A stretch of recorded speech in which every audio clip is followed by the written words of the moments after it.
Hello everyone, this is Nitpicking Nerd, and I just saw episode 6 of The Mandalorian called The Prisoner, and I think it was absolutely amazing, an excellent episode, probably the best one so far. My favorite episode so far was episode 2, but I think this is my new favorite, because it had so much cool stuff. It had it all. It had great action, great special effects, a lot of member berries as always, and also brand new stuff as well, so it was absolutely great. The only thing that feels kind of missing is that there are no Jedi, at least not yet. And I think a lightsaber would have been very useful in some of those scenes when people got trapped behind blast doors and couldn't get out. I was thinking, if someone had a lightsaber, it would have been very handy, very useful. So that kind of feels like the only thing missing. But other than that, it was pretty perfect, and a lot of member berries as always, but they were all done in a good way that served some kind of purpose. Bill Burr was great in the episode. I was a fan of him since Breaking Bad. I loved his character there. And here he's a mercenary and he was great, and I love that little shoulder gun that he had. I wish more people would have gadgets like that, because if they have droids, if they have all this amazing technology, and yet still they're all fighting as if they're in the Wild West. Or like samurai, if we're talking about Jedi and Sith, they're always fighting with swords basically. So I always felt like Star Wars is kind of lacking on more high-tech stuff. And so I was glad to see a little bit of that. I kind of predicted maybe Mando will have a shoulder cannon, because I remember I poked fun at how similar he is to the Predator.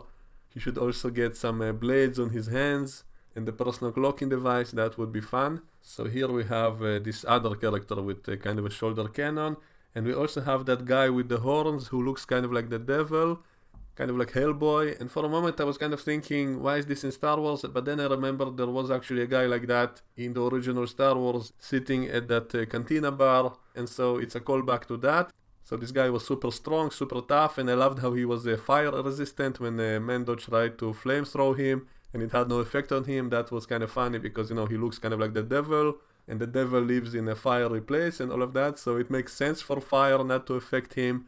Maybe this alien somehow inspired the legends about the devil back on Earth somehow. So I found that a very nice and funny kind of reference.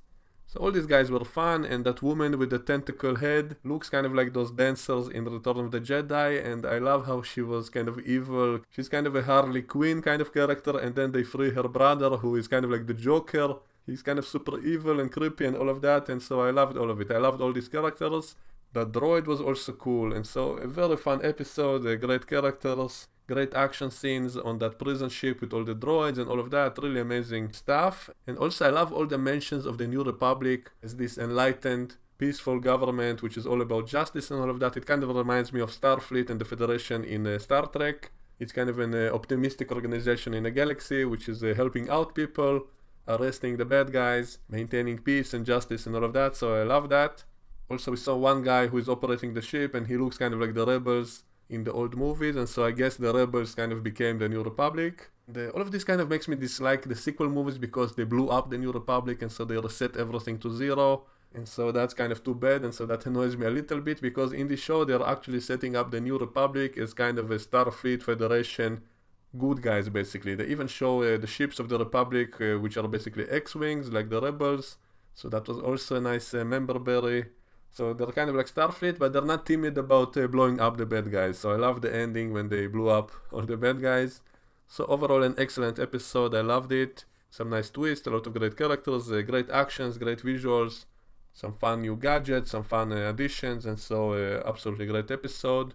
The only thing that disappointed me a little bit is that Baby Yoda didn't really do much.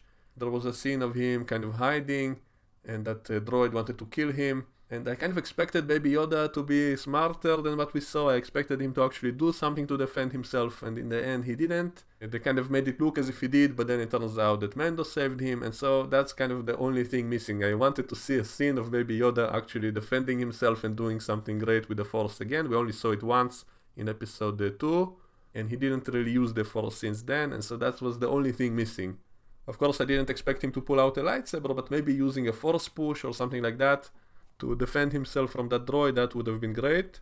And they said that this baby is 50 years old, so you would think maybe it's smarter than a human baby, maybe it would understand something that's going on and at least try to defend itself, and so that was the only thing missing from this episode. But other than that I loved it, it was almost perfect. If only Mando maybe had a lightsaber or something, and then he would have been able to cut his way out and go over the ship while the other guys couldn't, and that would give him an advantage. So something like that would have made it even more epic. But this was pretty much a perfect episode in my opinion, and so I highly recommend this show. It turning out to be really great Star Wars. And by the way, one of the pilots of the X-Wings in the end was Dave Filoni, the director of The Mandalorian, the guy who is literally the savior of Star Wars. I think this guy should be given full control of all future Star Wars projects because he knows how to do it. He knows what made Star Wars great, and he respects the legacy, he pays attention to the details, and he even adds brand new cool stuff to make it even better. And so I think that's the man who should be making the Star Wars movies and all the future Star Wars stuff, because he actually knows what he's doing. So it was great to see a cameo of him. I guess he kind of fulfilled his childhood fantasy to be an ex-wing pilot, and that shows that he really is a fan of Star Wars, and so I think he definitely deserves to be given credit for this great show. So that's all I had to say about it. Let me know what you think in the comments below and we can discuss it, and I will see you all next time. Bye bye.